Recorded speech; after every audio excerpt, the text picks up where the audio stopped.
Welcome to the one-stop shop for all things electrification. Cars, heat pumps, solar, we've got it covered. This is the Hingham Power Hour, where we energize your knowledge in 60 minutes or less. My name's Brianna Bennett, and I'll be your tour guide on this electrifying journey. This series, brought to you by Harbor Media, is a collaborative effort with the Hingham Municipal Lighting Plant, the Hingham Climate Action Commission, and a whole host of other partners that'll be joining us throughout the series. We're giving you the scoop on Hingham's transition to net zero by 2040, the money on the table right now, and the resources you need to go electric. Let's dive in.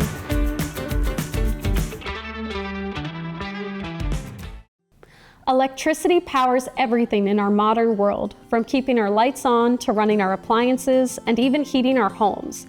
As more of us look to electrify our lives, the big question is, how can we get started?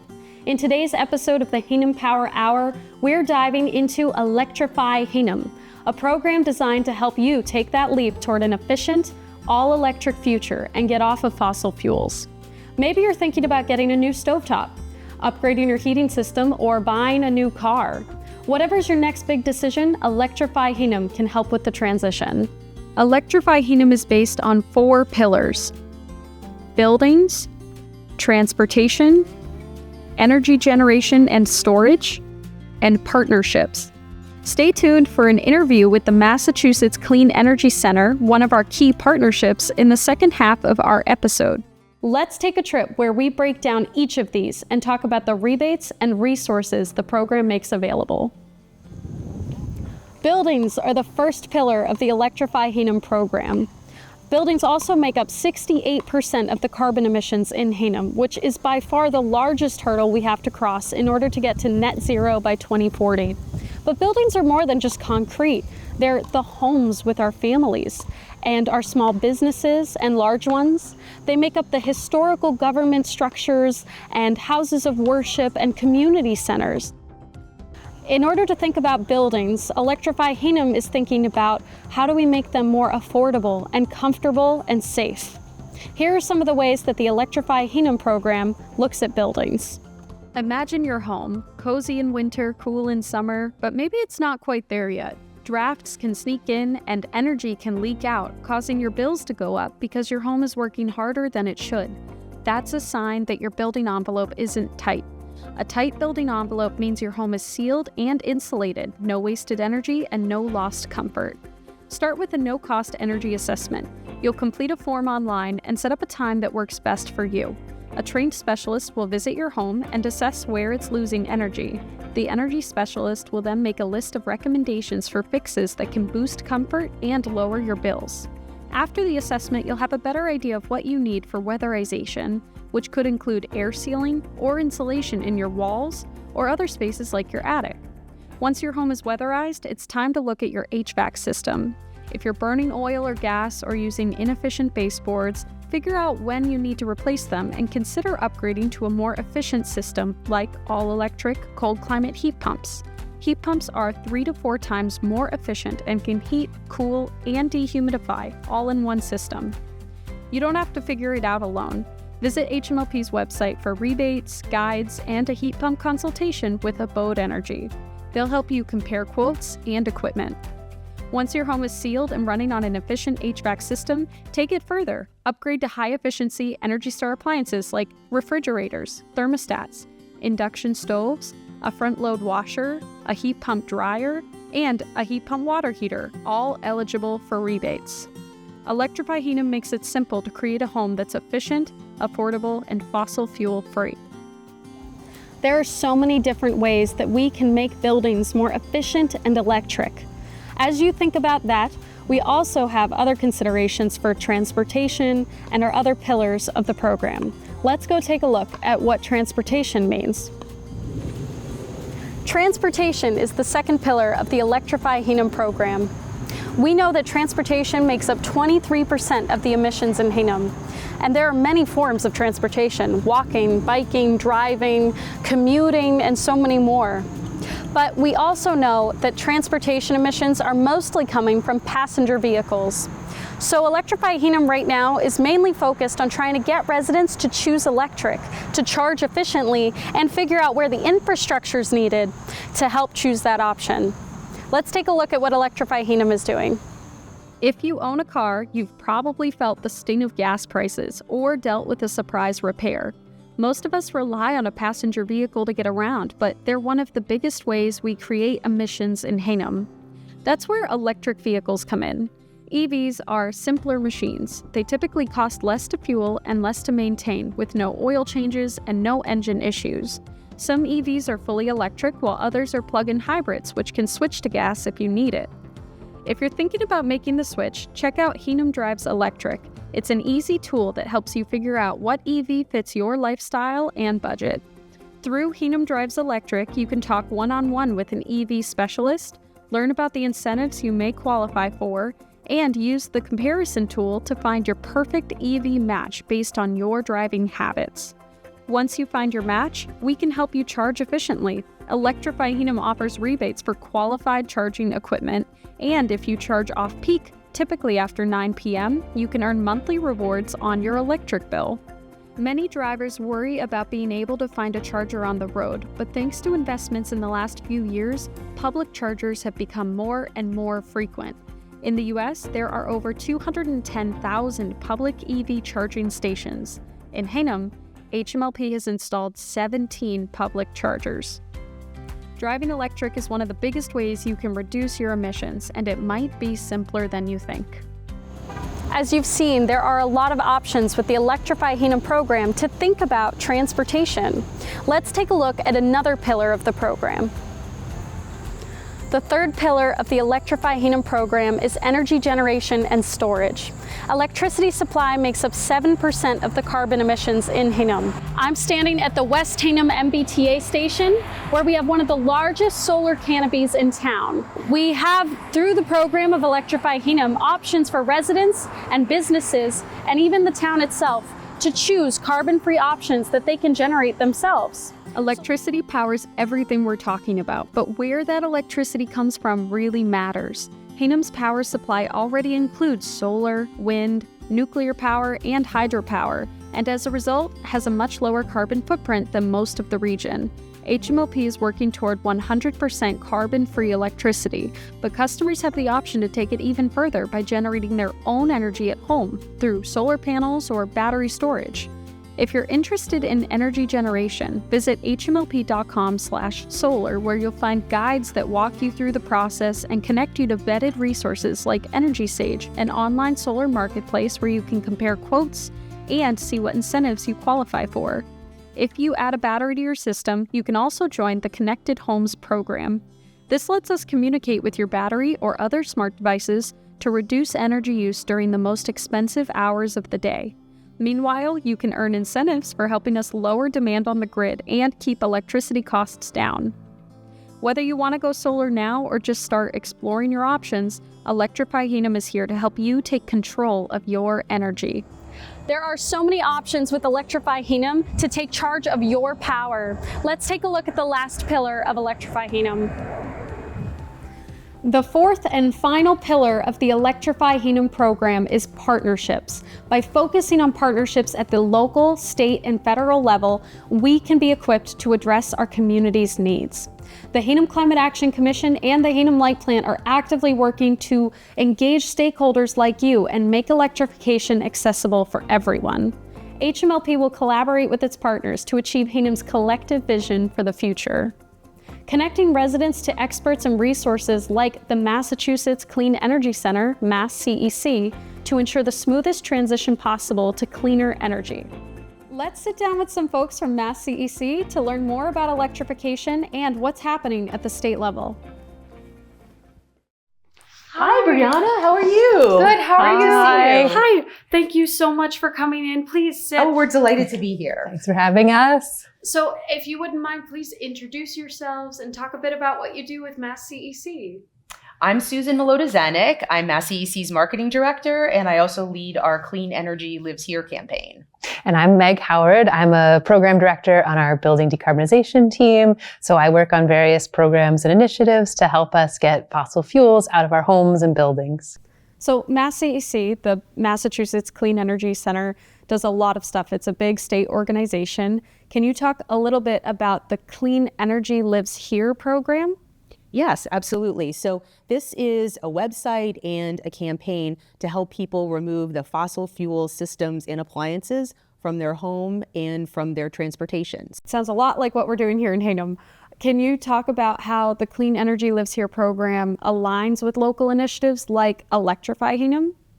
Absolutely. So Electrify Hingham should be the first resource for any resident of Hingham because it caters to the specific needs of this community. But I would say that Clean Energy Lives Here is meant to be an augmentation, sort of a companion to what you're doing here in Hingham. We explain how all these electrified technologies work. We give you hints on how to interact with installers if you're considering having these technologies brought into your own home. We have videos and also case studies that describe the experiences that residents of other communities have had when they have made these same changes in their homes. And I guess before we think about the programs too much, why do you think people should care about electrification or getting to that clean energy home? Massachusetts has an old building stock. It's second oldest in the country after New York. So a lot of us have fossil fuel appliances in our home from when the homes were built or the last time they were renovated. But we're really seeing this new wave of electrified appliances that don't combust fossil fuels in your home and offer a lot of modern conveniences. We think that, besides the greenhouse gas and the climate benefit that these solutions offer, they offer a lot of other health and comfort and convenience benefits. Just as one example, I have an induction stove in my home now. I installed that since I've been living there. And, for me, I really appreciate that it's one fewer fossil fuel appliance in my home, less greenhouse gas emissions. But I also appreciate I have 2 young kids. I appreciate that there's no open flame when we're cooking, that it's easier to clean. It's just a smooth glass cooktop surface. It really heats up quickly and offers precise temperature control. There's that functionality. And then also, as a parent, it's not putting nitrogen dioxides into the home, which can be a asthma risk. So just that less air pollution for my kids especially is a big factor for me. So I think all these technologies, and we go through this on Clean Energy Lives Here, offer a lot of benefits to all of us.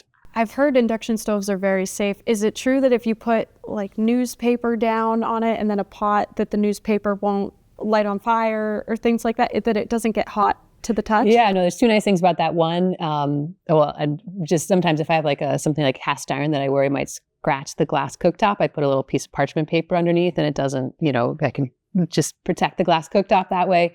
But also then with the kids, if my kid were to hit the knob, it actually wouldn't heat up unless there was a pot on that hooking element. Otherwise it would just kind of beep at me, but it wouldn't heat up. That's amazing. So an induction stove is one action that people can take in their homes. What are some of the other more impactful things that people can do? What would you say people should prioritize if they're looking to make this transition? Almost every home improvement has an opportunity to be an energy-related improvement. If you're doing your kitchen, you can think about induction cooking. If you're doing an addition to your home, think about the insulation, the windows. We think there's a lot of great resources on Clean Energy Lives Here about how when you make investments in your home, you can think about the climate and health and comfort for your household. And I can offer an example from my own home where we have a 50-year-old home that has a lot of the same, systems and appliances that the home was built with, and then also has some of the interior design quirks that came along with the house when it was first built. So for instance, we had a wood paneled family room when we moved in that was dark and kind of like a depressing place to be honest. And so we decided we wanted to uplift like sort of the cosmetic look of this room. And in the process, we had to open up the walls because we were removing the wood paneling, and 2 of the walls of the room are outside facing. And that gave us the opportunity to do a full insulation refresh for those 2 walls, which keeps that room so much warmer now in the wintertime. And our heating bills are lower because we have better insulation that's keeping that cold air from flowing into the house. So switching from something that uses gasoline to electric car is one of the biggest impacts. Heating is one of the main energy uses in our homes. So switching over to heat pumps, adding solar to cover a major portion of the electricity used in your home. Those are some of the kind of biggest impacts on a home's greenhouse gas. But like I said, we really do suggest people start with investments they would already be making in their home. And if you're not planning a major investment, or if you're renting, you don't have control over all these things, there are actions we highlight on Clean Energy Lives Here that anyone can take at any time. Like getting an induction hot plate, maybe $50, and then you can have 1 or 2 cooking elements and use that to try out and get familiar and see if you like it, or just offset a significant portion of your cooking using that, $50 appliance. I guess thinking more about the actions and how people get to that step, what support is available for residents who are thinking about, getting to that clean energy home? Yeah, I would say on Clean Energy Lives Here, just like on your website, we very much encourage people to get a home energy assessment right out of the gate as they begin their journey for modernizing their home. A lot of times things will come out in that assessment that will provide sort of like a checklist of things that you should do. The assessment will also open the possibility for you to get free or nearly free insulation and air sealing. And that is the biggest bang for your buck in terms of getting your house more tightly insulated and keeping the airflow to a minimum so that when you're heating, that heat isn't escaping in the winter. When you're air conditioning, that cool air stays inside your home. If I understand correctly, Brianna, I think that Hingham offers free or no cost, either in-home or virtual energy assessments to residents. And so that's a great place to take advantage of what Susan is suggesting. And then I believe Hingham also offers heat pump consultations for anyone who's thinking about getting heat pumps. You can work with a company called Abode Energy Management that MassCEC has also partnered with through several of our pilots and initiatives. And they'll kind of take different heat pump quotes you've gotten and walk through, sort of make it apples to apples. Sometimes I know even for me working in this space, it's still confusing looking at these quotes. What am I getting? Which is the better deal?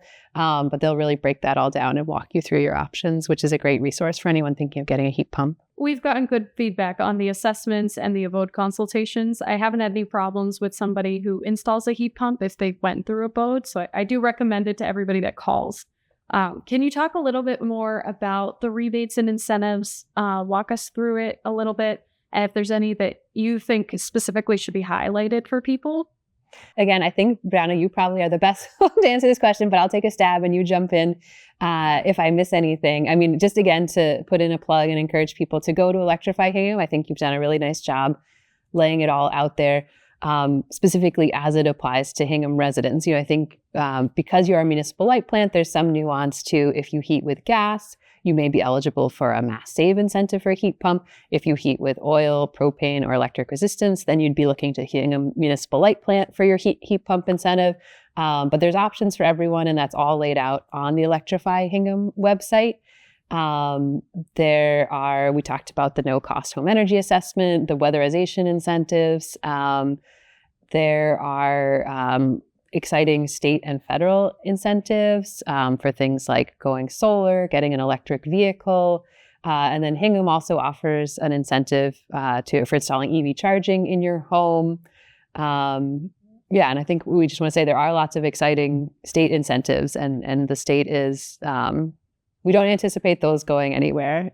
So we think for things like EVs right now, there's a pretty strong incentive at the state level. There's solar incentives at the state level. So something to definitely check out. And you can definitely find those on Electrify Hingham and Clean Energy Lives Here. Yeah, we have a savings and benefits page on our website that has a table that outlines the sort of matrix of incentives that are available. And I think using that as a companion with what Electrify Hingham already offers will help people know that they've covered all the ground in terms of the upfront savings, and then also sometimes operational savings that they'll get through various programs. That's great to hear. Speaking about EVs briefly, I have an EV. I recently bought my first car. And Congratulations. I was able to take advantage of the state More EV rebate and the federal incentive. So that made a big difference in the cost for me.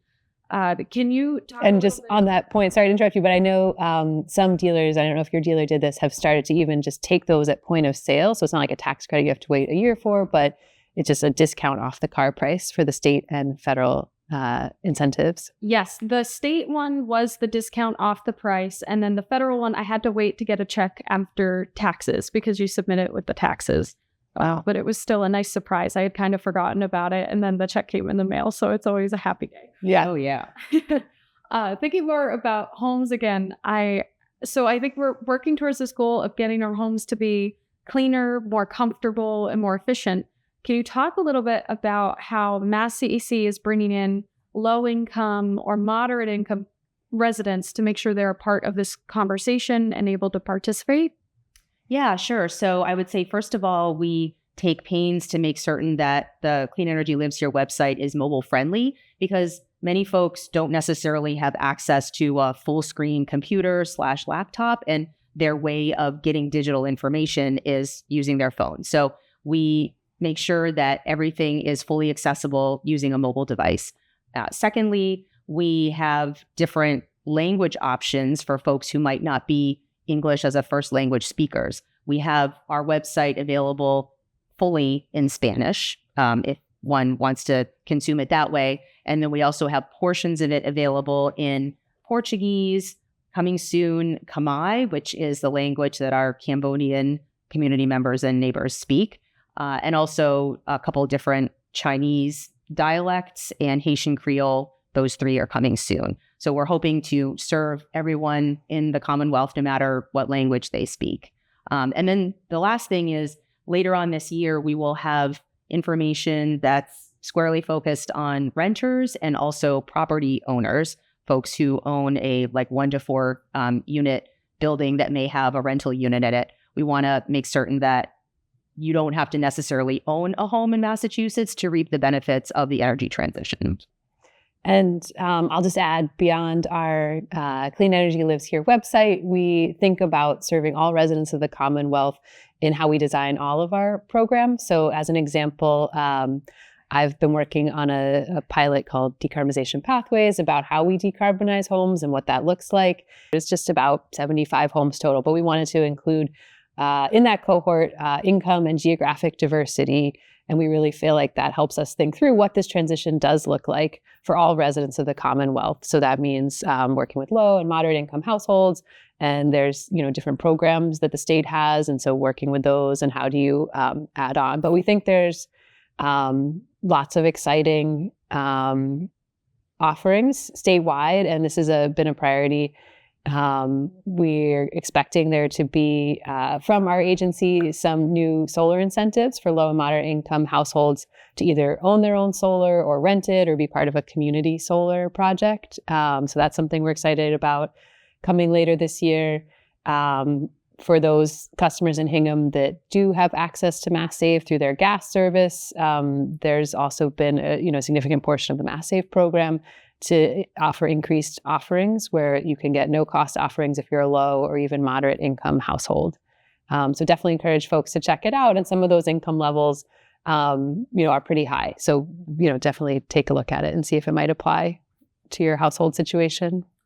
I feel like I've seen the MassSave incentives, and if you have natural gas in your house, I don't know why you aren't using all the free resources that are available. I think it's really high insulation rebates. The heat pump rebate is up to $10,000. So I think there is a lot of value to just using that if you have natural gas in your house. And then for everybody else, we do at Hingham Light try to match the programs as best we can. They're not as extensive because we're a small utility and there's only so many customers to help cover costs and things like that. We always have to maintain the rates, but it is an interesting opportunity. And so I always encourage people to take advantage of it when they can.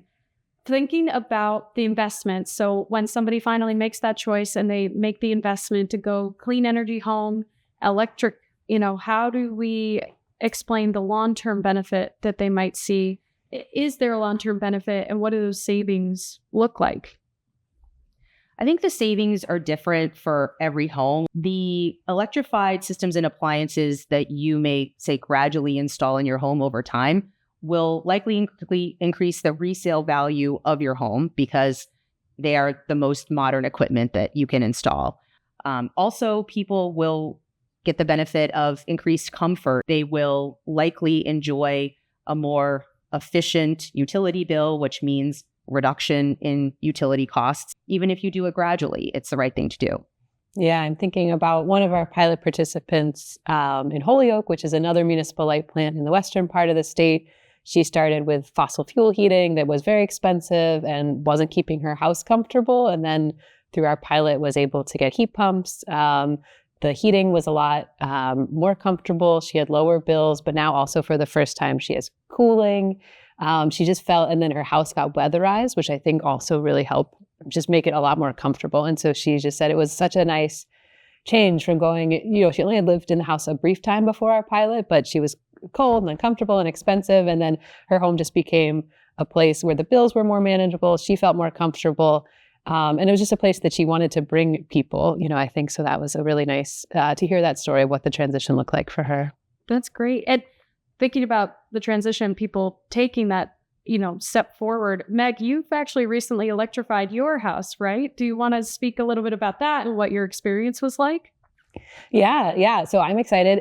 As of this month, I finally cut the last fossil fuel appliance in my home. And, for me, I bought this house in 2021, and I would say the transition happened relatively quickly, both because I work on this stuff, I really care about it, and because it was a very old house that had a lot of deferred maintenance. So it was sort of needing a lot of investment anyway. It was a 2-family home that I live in with my husband and 2 kids, and my in-laws own the first floor.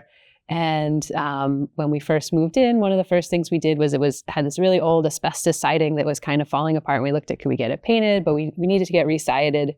And so we took that opportunity to strip down the siding, add a weather barrier, add a little bit of insulation from the exterior. We also needed new windows. The windows were like falling down, almost like took my kid's hand off. And so we needed, it was very close. It was like a terrifying moment. But so we needed new windows. And so we looked at, something that would be energy efficient for this climate. And so those were just some major investments we were having to make in the home, but also great opportunities to think about deeper envelope weatherization. And then a couple years later, we knew when we moved in the boiler was getting close to 30 years. And so we said, okay, let's take the jump. And we went to heat pumps, which has been great for us because it also means we now have cooling for the first time. We had gas heat on the first and second floor of the home, and then an old electric resistance on the third floor that we tried never to turn on and didn't keep us that comfortable. So it's just much more comfortable, especially with the cooling. And we just feel like we have better control of the kids' rooms we can keep at a good, comfortable temperature. So that's been really nice. Trying to think what else. Okay, so then the induction stove. Again, that was maybe the stove was fairly old. It wasn't in great shape, but I think reading what I read about the impacts of health in the home and having 2 kids maybe took the jump a little sooner to go ahead and get an induction stove, which has been great for all the reasons I described before. Let's see, we already had electric dryer. That's another big one that's another appliance a lot of people have in their homes. And then the last one we did was our hot water heater. We had just this month got a new hot water heater, and it's a heat pump water heater. It actually is manufactured and installed by a local Massachusetts company. And what it does, it actually takes the heat from outdoors, it has a outdoor unit, and then brings it indoors. So there's also ones that have that heat pump sort of integrated, and they take the heat from your basement or your garage or wherever they are. But our basement is pretty cold already, so we wanted to go with the solar assisted heat pump option. Yeah.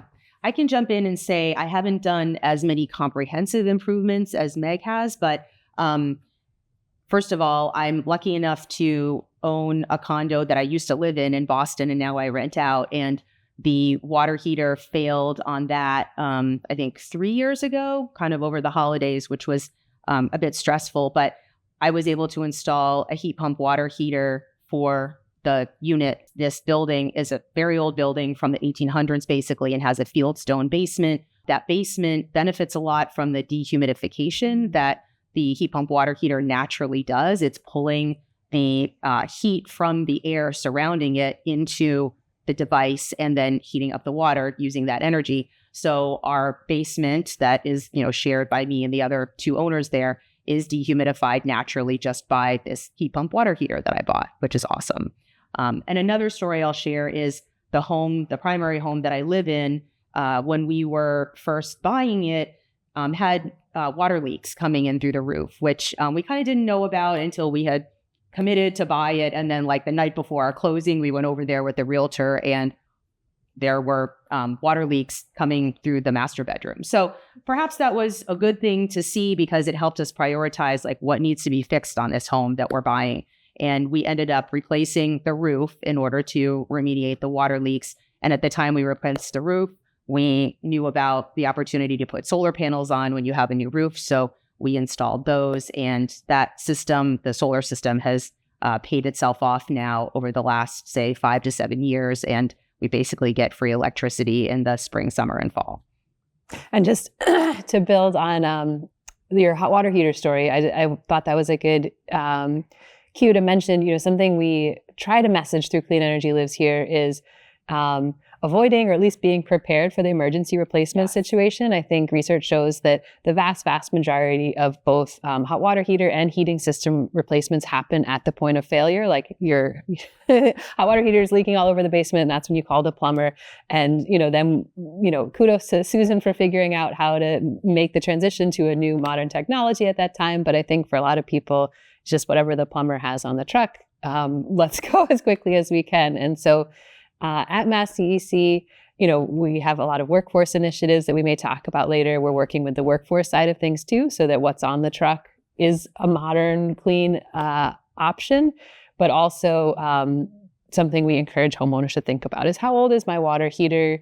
Typical water heaters last 8 to 10 years now. So just being a little bit, thinking ahead of like, okay, maybe before this fails, it's getting to the end of its life. Now let me make this investment. Yeah. And I would say, just to tack on to that maybe when you move into a home or take ownership of a condo like I did, you don't know how old the appliances are. And I think it behooves all of us to look at the serial number of that appliance. Like you can do a lot of searches online and figure out when was this likely manufactured and installed if you don't know when your home was last renovated. And that will give you that kind of like ability to count forward from that time and say, what is going to likely fail next in my home and how can I be prepared for that? So many people end up in that situation where all of a sudden something fails and they have to make a quick decision, and we need the electric efficient options to be ready at that time for them. Yeah. But we are trying to do the outreach to get to people early and say, make the plan. Think about what's in the basement, what's on your roof. Think about when you're going to be replacing things. And I know for myself, I don't think about, I have oil in my house right now, and then we're going to go to heat pumps. And honestly, I work in this space, and if I didn't, I don't know if I would know to think about when is that going to fail. And I think I trust the systems I have too. So it's like, I don't want to think about things failing. I don't want to think about how expensive that's going to be. No, none of us do. Do you think, so thinking about people across the state, is this something that when it comes to electrification, is that even happening? Are there people who are thinking about it, who are getting these appliances in place? I know you both are, and I know I am, but we work in this space. So what about the people who are, doing this day to day? Are you seeing people actually go electric? Yeah, so let me take it first on the planning side. I think that was a big goal of our decarbonization pathways pilot that I mentioned earlier, to help people start to do that planning. And so we were encouraging people to take action as part of the pilot. We had some extra incentives for those pilot participants, but a big thing we were also testing was just, what does it look like to start to build that plan? And I think that idea is getting out there more and more. I think in this year, we should see MassSave start to tweak their home energy assessment to build in some of these concepts, where you have your home energy assessment, but that one of the features they're giving you is like, how old are your appliances? What would you like to replace them with? And, when might you think about doing that? So I think, that's being recognized as an issue. And I'm excited to see what MassSave, and I imagine also Hingham Municipal Light Plant will start to be doing coming years of like helping other people think through that journey. Although I do think another piece of it is the workforce side. getting the plumbers and electricians and HVAC professionals in the Commonwealth ready to offer those options and work with people in emergency replacement solutions. I do want to talk about workforce development a little bit. We know we need more engineers, electricians, installers. There just aren't enough people doing it right now. That's what I'm hearing. Yeah. So what is MassCEC doing when it comes to workforce development? We have a whole myriad of workforce supporting programs, and you can go to our core website, masscec.com, to investigate those. We also have just produced an exciting array of videos that explain clean energy careers and what you can get prepared for if you're thinking of working in this space. So you can go to yet another website. It's cleanenergyeducation.org and see these videos. Yeah, and just to reinforce the point, MassCEC has a whole workforce team. We've done a workforce needs assessment. We've just found we're going to need thousands more of these professionals in the trades. Electricians are a huge one. So I would definitely encourage anyone who's thinking of how they want to start their career to consider these options. If you like to work with your hands, if you like to work with people, if you want to own a small business, these are all great pathways, and we're just going to need thousands more of these in Massachusetts. So definitely encourage people to check out the videos Susan referenced. Yeah, absolutely. That's great that you have videos on that. I feel like people don't realize that these careers are good work. They're good money. Mm-hmm. I know several electricians. I do not have an engineer's brain or anything like that. I would not trust myself to, for instance, I work the light plant. I wouldn't be up there fixing power lines. But there are good people that do that work. And, for anybody who's even thinking about it, I hope that kids are becoming aware that these programs are available and that they can get into this space, because it is exciting. If I could do it, I would. Yeah. And thinking about, I guess, the technology that they would be installing, is there any new technology or innovations on the horizon that you're excited about? I'll talk about a couple that I'm excited about, and there's always a lot of innovation in this space, which is exciting to see. I mentioned in my own home, I installed this kind of heat pump water heater called a solar assisted heat pump that has an outdoor, it's just like an aluminum panel. It doesn't have any fans or anything. It sort of like almost looks like another window on your home.